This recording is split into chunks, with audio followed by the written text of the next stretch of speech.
well N T কিন্তু নিয়ে ফেলেছে একদম দেখতে পাচ্ছি এফএসসি চলে আসে ক্লাস এঙ্গেজ করার জন্য সিএম রাশ এঙ্গেজ করছেন শর্ট কানেক্ট করছেন এফএসসি ছেড়ে কথা বলবে না স্কাল ব্রেকার ব্যাক করে থাকবেন চলো হয়ে বসে ওয়েবে দেখতে পাচ্ছি FSC sport total dominating here wipe out করে দিবেন ওয়েল এফএসসি কিছু বুঝে ওঠার আগে টিম ST1 71 প্লেয়ারকে পুরোপুরি এখানে ওয়াইপ আউট করে দিলেন ওয়েল এফএসসিরা জানান দিচ্ছে সবগুলো টিমকে যে এই ম্যাচে আমরাও ডমিনেশন করতে যাবো ওয়েল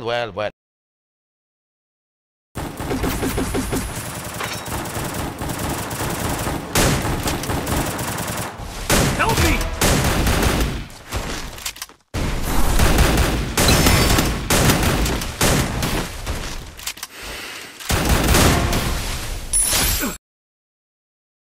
নকআউট করে দিবেন কিনা চলো হয়ে বসছে ডেঞ্জারকে নকআউট করে দিবেন বাট এফএসসি যখন ছেড়ে কথা বলবে না তানভীর রাশ এঙ্গেজ করছেন 2 মুভমেন্ট চলো হয়ে বসছে পাবেন কিনা তানভীর শর্ট কানেক্ট করছেন নকআউট হয়ে যাবে FSC sports have dominated here